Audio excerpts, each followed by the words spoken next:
Hello, and welcome to the Brutal Iron Gym podcast, where our goal is to cut through the BS and deliver the brutal truth about topics related to health and happiness. Today's podcast number 2069. The topic is training, and the title is Program Review and Free Giveaway, Squat Endurance and Bodybuilding. I had a former client reach out recently and ask for help again with a yearly goal. His goal is to do as many squats as his age. So he's turning 50 this year. He wants to squat, and last year he chose 225 pounds. So he did 225 pounds for 50 reps. Even though he turned 49 last year, we did one to grow on. So this year his goal will be 50, but we'll probably see if we can sneak that one extra in there as well. So he's going to be squatting 225 pounds for 50 reps as one set, just one all-out effort, which is pretty badass. Now, he's 50 years old, but he is absolutely insanely anything but the average 50-year-old. He is incredibly fit.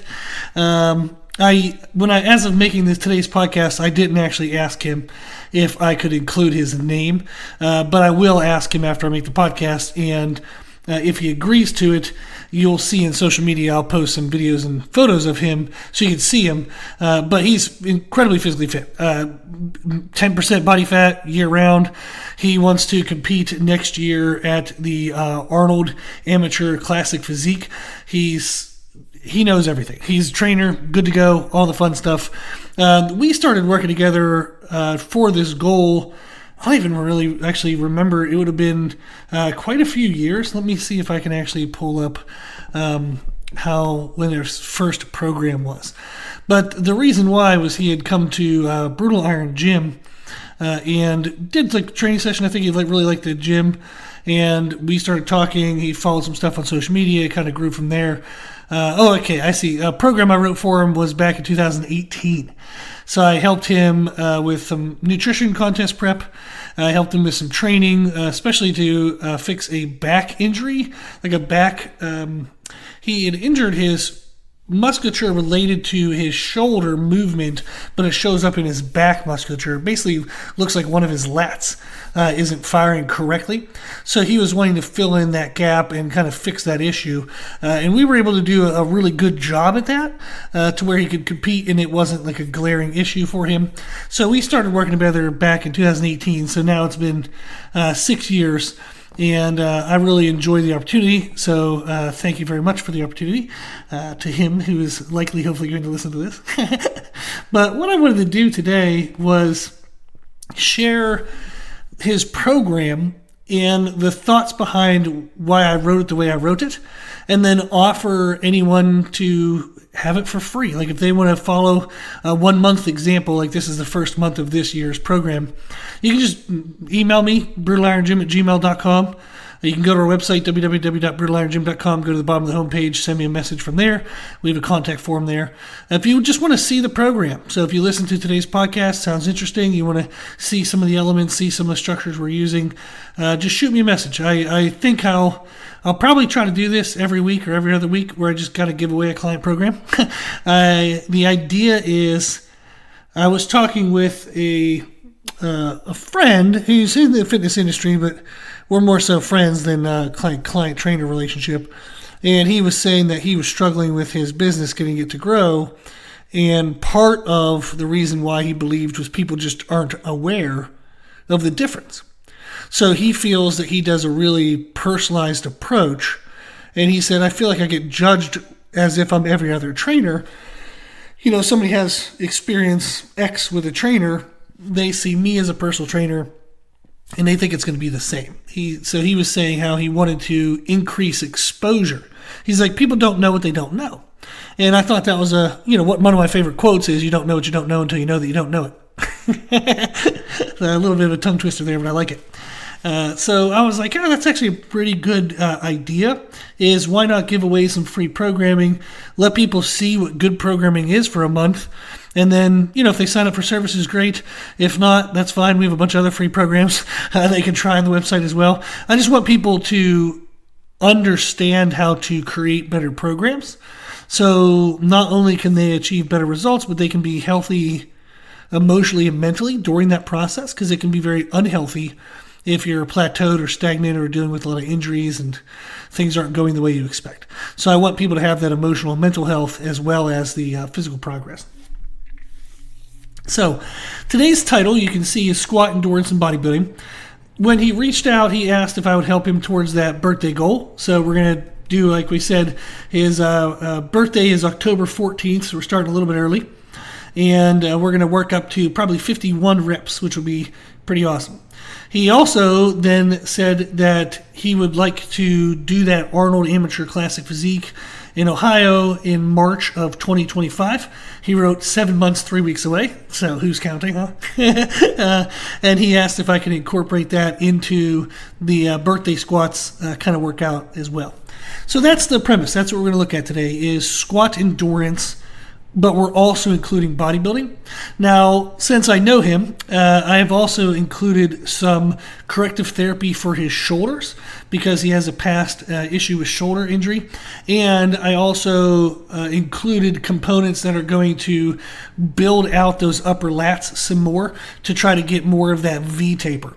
So I layered in quite a bit. I also then improved partly what is going to be a limiter for him in squats is also his mobility.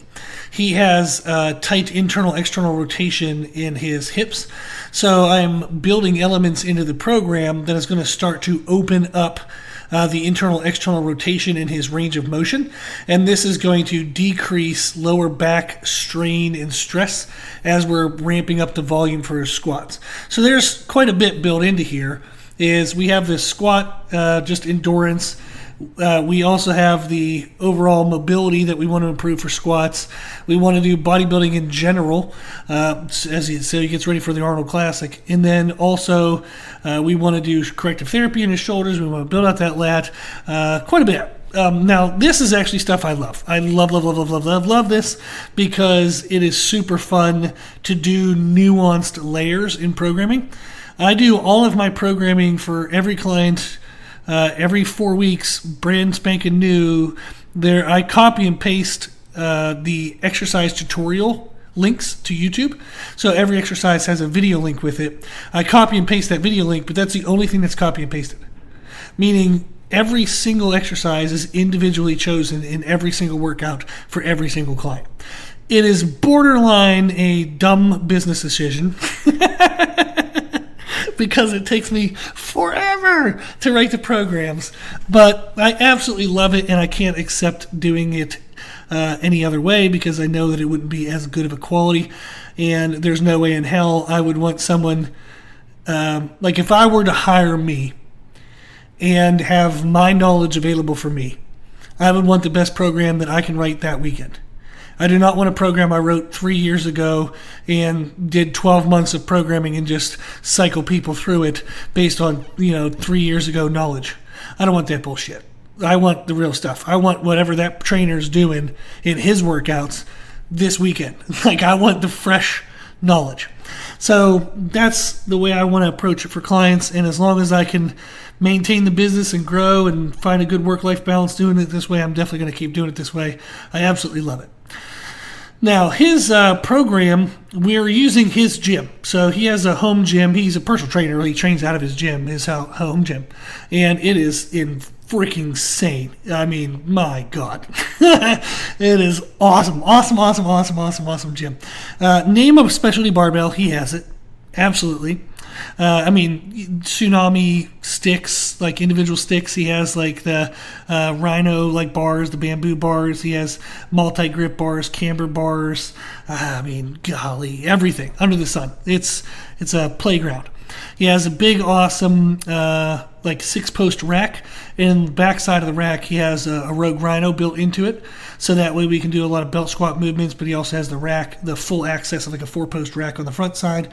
He has a couple really cool cardio things, like including ski erg, assault bike. Not assault bike, but echo bike. He has this crazy weird Nautilus rowing thing, which is from, I think, like the 80s. And it's pretty cool. So he likes doing that. He also has a rower, Concept 2 rower. He has a Nautilus pull down, which is one of the goats of type of pull down machines. So good on him for finding that. Pretty badass machine. He has quantum seated leg extension, leg curl combo. So he has a dual cable stack. So he's got a lot of fun stuff. Tons of kettlebells, tons of specialty globe weights and old school kind of like dumbbells. Really, really, really fun. Absolutely fun stuff.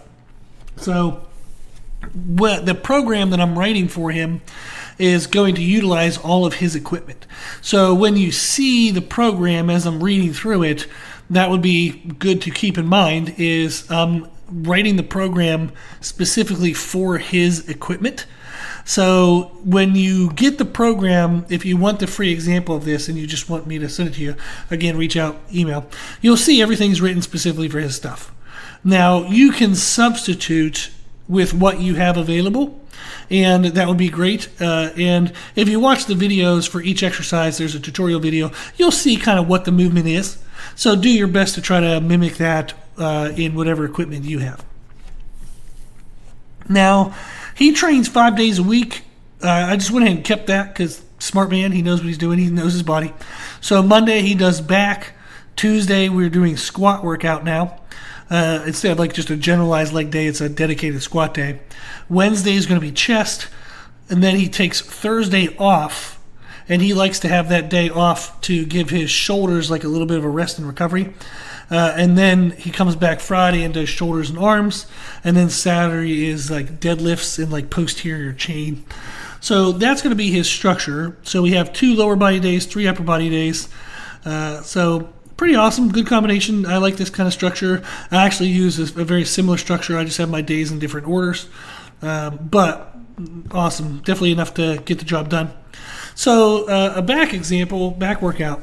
He has a ski erg machine, Concept 2 ski erg. If you don't know what it is, you can always pause the podcast. If you don't know any of these movements, you can always pause the podcast, do a quick little YouTube search, and then you'll see what it is. But the ski erg is like an upper body cardio type machine, and it's used very commonly in CrossFit. That's basically the only place it's used is CrossFit. So we're going to do reverse flies on the ski erg for 1 minute into tricep press downs on the ski erg for 1 minute. Now those are 2 not normal movements on that machine, but they're absolutely freaking fantastic for shoulder health. What's interesting about a ski erg is there's concentric challenge, but there's not eccentric load. And this would be true of the Concept 2 rower, which is why my dad and I designed a universal handle clip that you can actually put any handles you want on our rower, which makes it super fun and very good for therapeutic use for shoulder and thoracic health. But what's interesting about that is your reverse flies, you're going to be standing and contracting the rear delt, but there's no eccentric tension.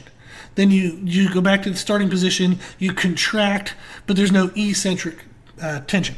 The benefit there is you're going to get an enormous amount of blood flow with minimal to literally any at all muscle damage. I'd be surprised.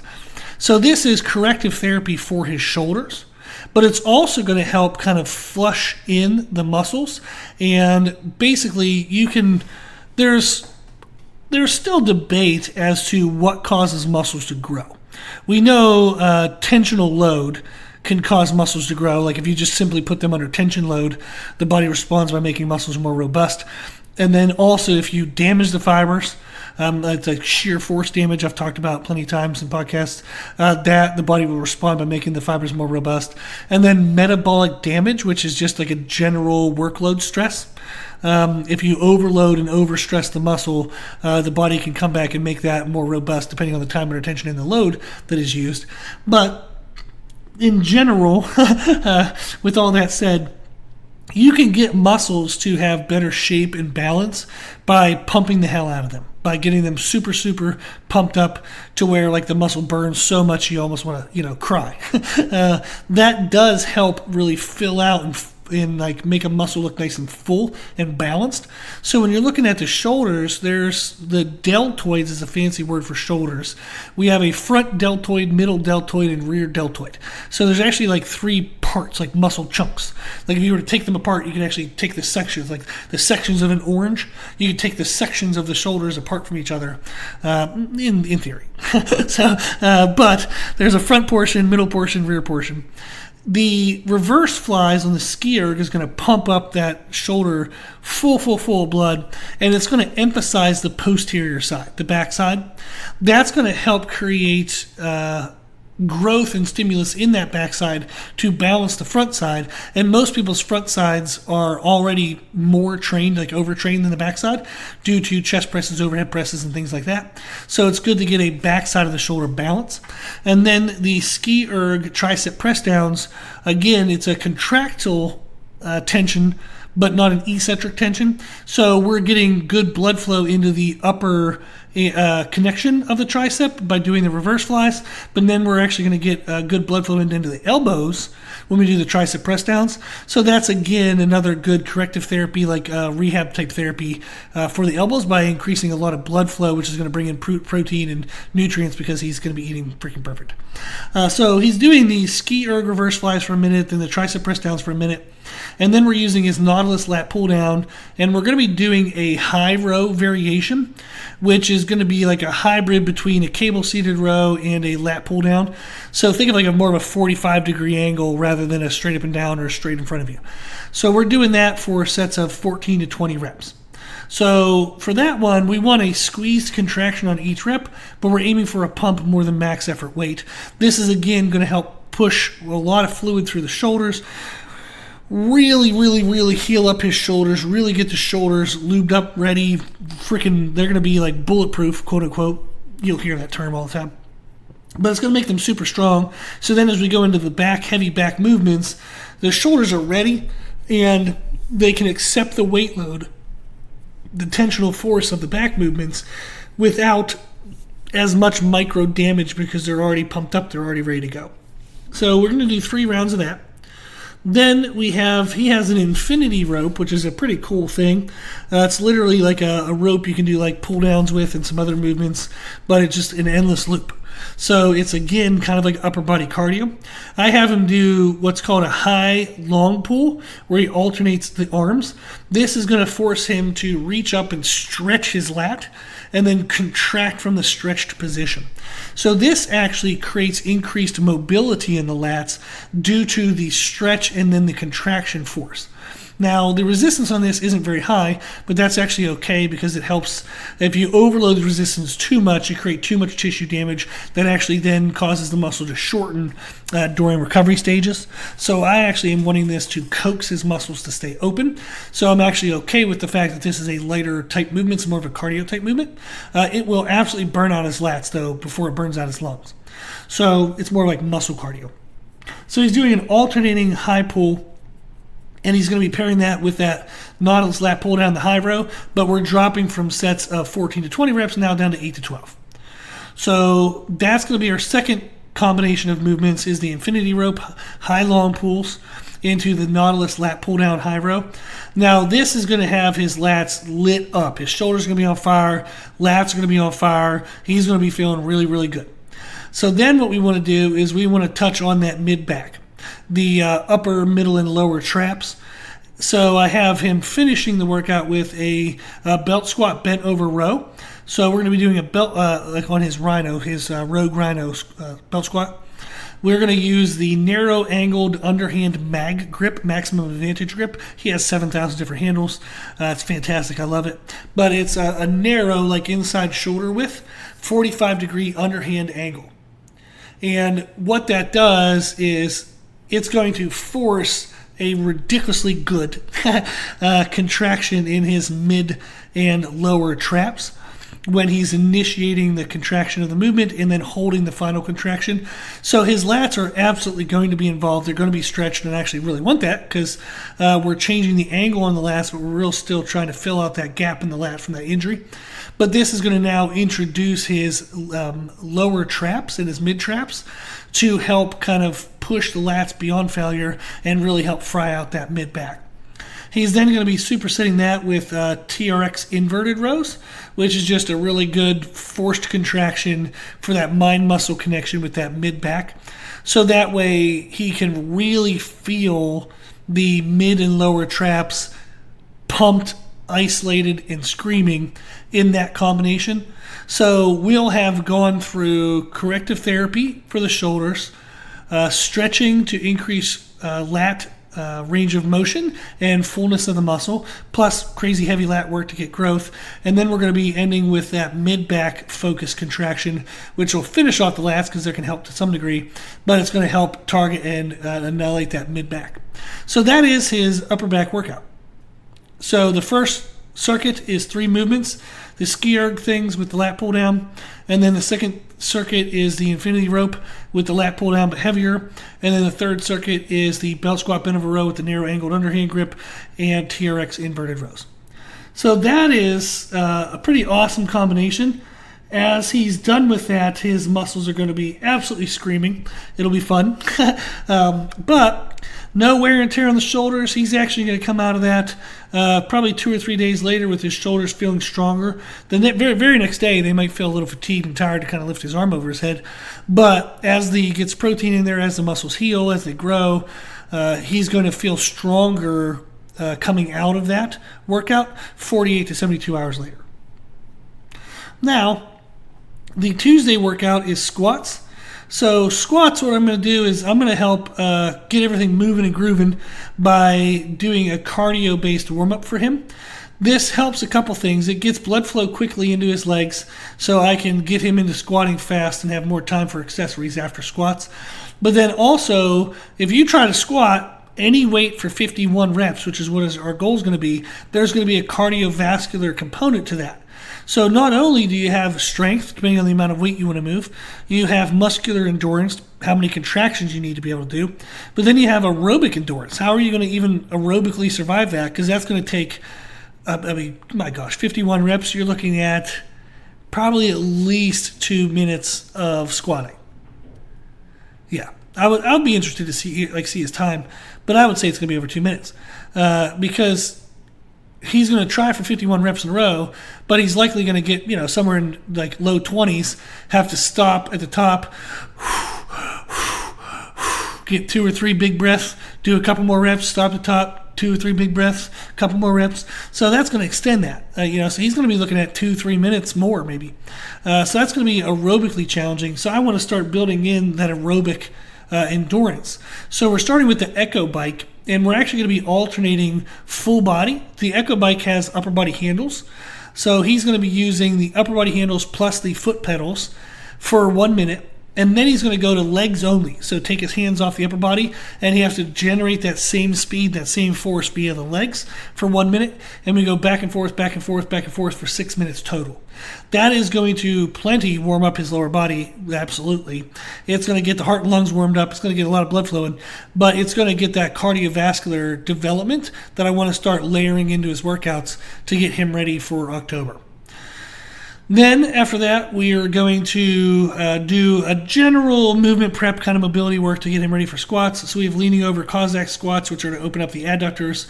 We have body weight standing good morning stretch. I like this because it helps open up the upper hamstrings, and it also gets the mind prepped to be heavy in the heels, which helps people with squat mechanics. And then bodyweight Cossack squats, which are just wonderful for opening up a whole ton of musculature around the hips. So he's going to feel loosey-goosey and feel nice and ready in his hips when he gets through that circuit. Then last year when he did his squat challenge, he did the Mars bar, which is a modified version of a safety squat bar. It's basically, in regular barbell squats, you can do high bar squats and low bar squats. A Mars bar is a low bar safety squat bar. Sounds odd, but it has the look, shape, feel of a safety squat bar, but the bar positioning would be equivalent to a low bar, not a high bar position. So he likes that. So we used it last year. I'm having him practicing it this year as well. And then what we're looking to do for our sets here is I'm just getting him under the weight, getting him moving, seeing how he feels this first month, and then I'll modify things. But week 1, we're just going to do 225 for 3 sets of 5. So I know that last year his goal was 225. I know he can squat it for 315 for sure. But he did 225 last year, so I want to kind of start there and start playing with the weight window of 225 to 315, see where his strength is, because I haven't checked in on him in good 7-8 months. So if his strength is still 315 plus, say 365, well then I'll bump these ranges up. But if he's right now kind of a little bit struggling to get a 315 squat, then I want to use up to that range to help develop absolute strength, and then use things like the Echo Bike for cardiovascular endurance, and then use like small movement accessories for muscular endurance. So his squat is what we're going to be testing to basically a cardiovascular muscular endurance type max test. But I can build each of those elements in other areas in the workouts to maximize the adaptation, because you're eliminating competing limitations. So it's very fun to separate out those components because you can target each component better. So squats, week 1 is 3 sets of 5 at 225, and then I want him to do 1 set of good form failure, but I'm going to cap him at 10 reps. So likely he can probably do 225 for 10 already, but I just want him to stop there. And the reason why was I just want to get him used to doing a couple sets of work and then one big effort. Because that big effort is eventually going to be what we're getting tested on. That's going to be our birthday squats. So I want him to start getting the pacing for that, the mindset for that, the breathing for it, learn how to brace for it, just all of the physical components of that type of challenge, but also the emotional, mental components of saying, okay, I've got one hard set. So I have to show up. Bullshit and excuses aside, I got to show the hell up and do this right now. So I want him to start to develop that and get his mind ready for it. Week 2, we're just going to jump up 20 pounds, so 245, but we're dropping a rep. Instead of 3 sets of 5, we're doing 3 sets of 4. Then again, one failure set, capped at 10. Then week 3 is 265 for 3 sets of 3, 1 good failure set, capped at 10. Week 4 is 285, 3 sets of 2, and then 1 good form failure set, capped at 10. Now, what I'll see is, where does he die first? Does he die because the weight load feels super challenging? Is his absolute strength low? Then I'll push into that. If he dies because his cardiovascular is too limiting, then I'll push into that. If he dies because his muscles are burning too bad, then I'll push into that. So this first month is going to be a testing month for me to see, out of the 3 elements that we're looking at, being absolute strength, muscular endurance, and cardiovascular endurance, which is the biggest limiter. And then I'll start to push harder into that, into his other elements of his programming, like his warm-up, his accessories and whatnot. And then I'll also start emphasizing that in our direct squat work. So then after squats, we're doing dumbbell hang hold deficit reverse lunges. This is going to be that thing I said it would help improve his mobility. We're doing a 2-inch deficit, roughly about 2-inch deficit. So he's going to stand on like a bumper plate and do reverse lunges.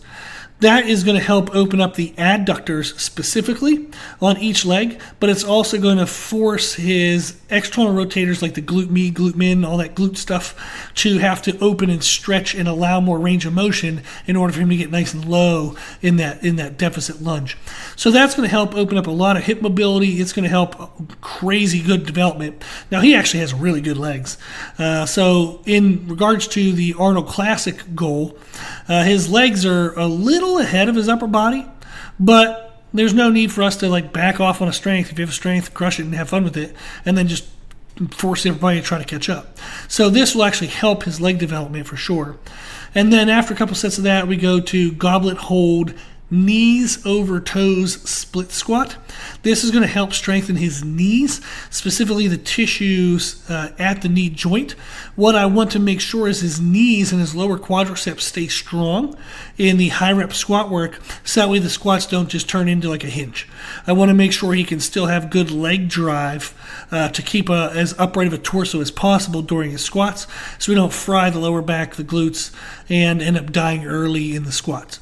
So that knees over toes, you might have heard here from the knees over toes guy, which is what his name is on social media. That type of work, when balanced correctly with posterior chain, can help strengthen the knees, and that can help keep you more upright in your squats to decrease lower back stress and actually increase your rep endurance. You can get more reps, basically, the more upright you can stay in squats. Then Wednesday is chest. Now we're doing cable face pulls paired with a kind of a laying on your back. It's a supine position where your chest is up, you're laying on your back. External rotational chest stretch. And then that's also going to be paired with a dumbbell flat chest flies, but with your thumb in. So your thumbs are pointing towards each other where you're doing dumbbell flies rather than your palms facing each other. So that sequence is going to start off our Wednesday workout, our chest workout. Is again face pulls, and we're actually doing a leaning over position into an upright position. This is going to help, again, push a lot of blood into his shoulders. This is going to help open up the tissues that might still be recovering from Monday's back workout. It's going to help improve his range of motion in external rotation that we'll be using for chest movements. So that way, when he's in his most stretched position for chest movements, we feel that in the chest, not the front shoulder. That's the idea. So we're doing a couple rounds of that, get everything warmed up, get it going, get it feeling good. Then we have a combination of cable crossovers, which is a chest fly. So it's a chest isolation. You should not be using your triceps when you're doing cable crossovers. So we're going to be pairing that with a dumbbell chest press with a maximum chest emphasis. What this means is he's going to do dumbbell chest presses where his forearm is going to stay perpendicular to the ground throughout the entire range of motion. When people will sometimes cheat a chest press by using too much tricep is they let their hands kind of, as they're coming up and down with the dumbbells, they kind of think of going straight up and down, like straight vertical. If you're viewing, if somebody's laying on a bench and you're looking from behind them, like you're spotting them, like you're a spotter, you would want to, if we want to maximize our chest, we want the dumbbells to actually come out in a sweep and then come up and in a sweep. What this means is the hand stays over the elbow joint the entire time, so your forearms are going to stay perpendicular to the floor. This is going to maximize chest stretch and chest recruitment and not allow the triceps to take over. So I have a video for him, a tutorial about that I have on YouTube, and let me see if I can find that so you can see what the heck I'm talking about. So if you go to our YouTube channel, I have been posting, with our podcast posting there all the time. I post stuff from Instagram, and then I do make individual specific videos just for YouTube. And that can be fun to kind of dive into and just kind of talk about more fun, nuanced type topics, which I really like. The video that you'd want to see for this type of chest pressing technique, you go to Brutal Iron Gym on YouTube. It's titled Dumbbell Chest Press, the correct pressing pathway for maximal chest growth. Cool. So, very long title. Probably not going to get me, like, I'm not going to win the SEO game, search engine optimization game, but it's a damn good video. So we're going to be doing those two, the chest flies, cable crossovers, with that maximum chest emphasis for a couple good sets. Really just blow up the chest. This chest is going to be dead just even after that. So then we're going to do chest press slow negatives, which are going to allow his triceps to control some of the eccentric tensional load. but it'll help push his chest past contractile failure into actually eccentric failure, which is going to help get better growth. And then he has a dual cable stack that we're going to be finishing the workout with some cable-seated chest press, and we're going to be using a slow and go technique. This limits the weight load that he needs, especially since it's a weird position to try to get into with heavy weight loads, but it'll literally just fry up anything that's left in his chest. So that's going to be our whole chest workout. Is the first section is just a circuit of 3 movements that kind of warm up the shoulders. Then we have the main work is the crossovers paired with the chest emphasis dumbbell presses. Then we have the slow negatives to get the eccentric overload, and then a cable-seated chest press. And that'll burn everything else up. Now, we have 2 more to go. Hopefully this is interesting. I'm trying to go at a decent pace. And if you do like this kind of podcast, please let me know. So that way I don't keep making these if no one likes them. But also, I'll know if anybody requests a program or not. That'll be fun to get good feedback whether people actually like hearing the thought process behind exercise selection. So Friday, shoulders and arms. We're going to do the echo bike again, but this time we're alternating full body and upper body. So he's going to do full body for a minute, then just the arms for a minute. What's fun on the echo bike is you have to actually push and pull with the upper body. So you're warming up your pushing mechanics and your pulling mechanics. So it's kind of neat that it has both of those components. Then he's doing a band Y raise, which is really good for shoulder health, paired with dumbbell standing lateral raises where we're doing 1.5 reps. But what it is you go all the way to the top, come all the way down, come halfway up, all the way down, then all the way back to the top. So you do a full range of motion rep, then a bottom half range of motion rep, full range of motion rep, bottom half range of motion rep. This allows you to typically get more reps per weight than you could do with standard repetitions.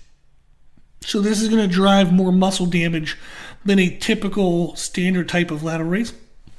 And then we're doing the infinity rope with some short pulls, which is just going to fry up his biceps, his triceps, his shoulders, and arms a bit. Really get his elbows warmed up. So tons of good healthy shoulder work, tons of good elbow work to get him prepped and ready for the arm section.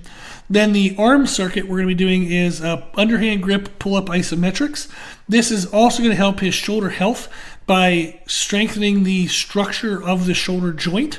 So that way we know all the nooks and crannies and supporting foundation is nice and strong for the shoulder.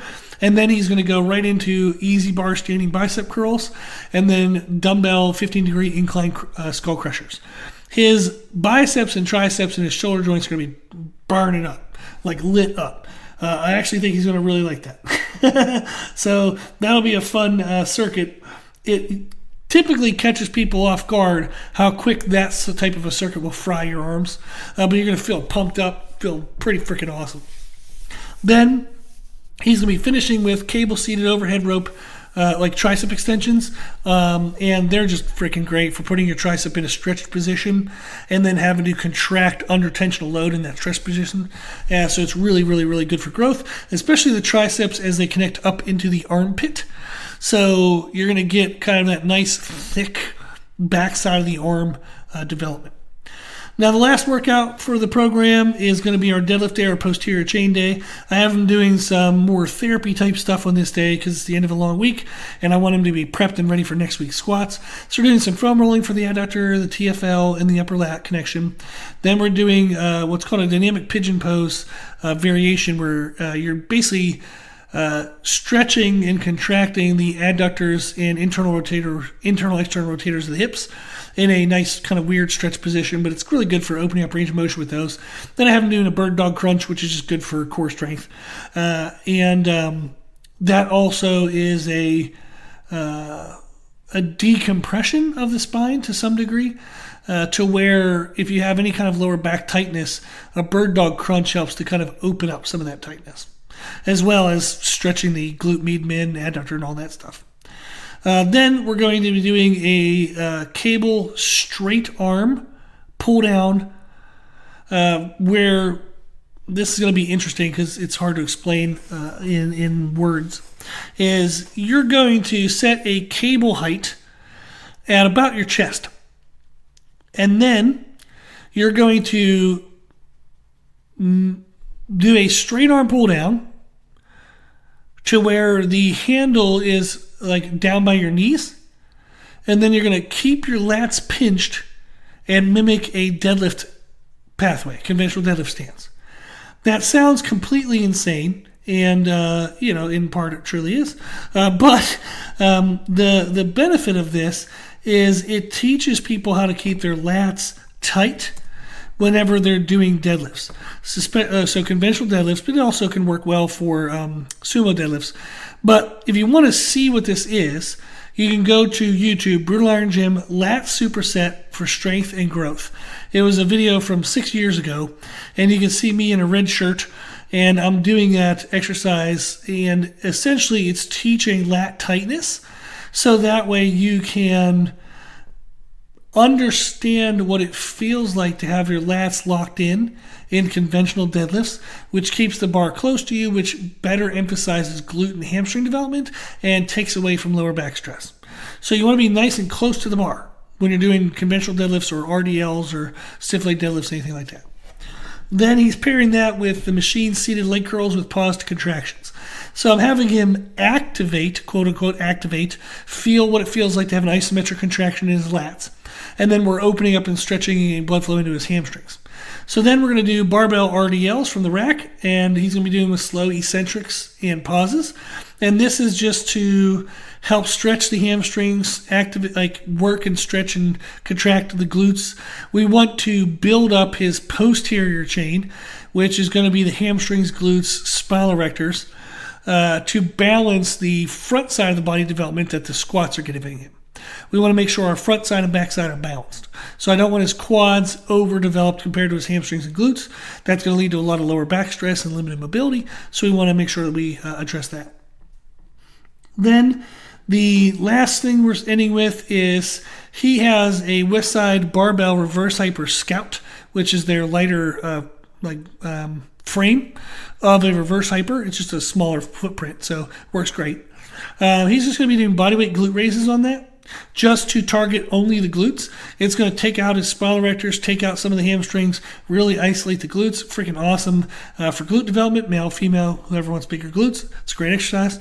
And then we're doing dumbbell staggered stance RDLs, which will work on unilateral balance in the hamstrings and glutes and adductors to make sure, again, that we're healthy, we're balanced, and we're moving well mobility-wise for our squats.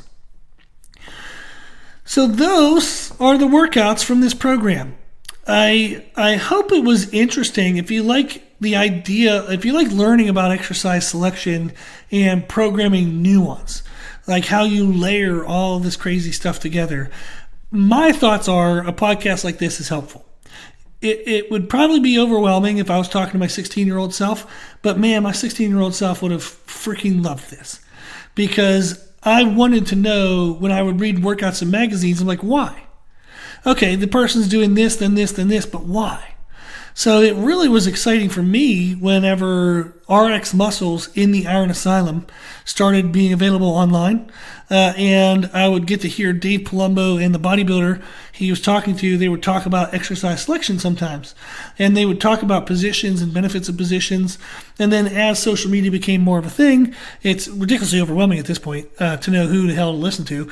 But it's cool that you can start to learn more about why things are being chosen, so that way you can start to put together the best workouts for you. If I'm going to spend time in the gym, I want every damn thing I'm doing in the gym to be helpful. Now, sometimes that's just have fun and enjoy yourself emotionally, mentally, but also sometimes it's I want to make sure I'm doing the thing that's 100% the best thing I should be doing. So I hope that listening to podcasts like this helps you think through how to structure your workouts to have the best combinations, the best structures for you. So again, if you would like this program, this is July 22nd of 2024. This is his first month of his goal.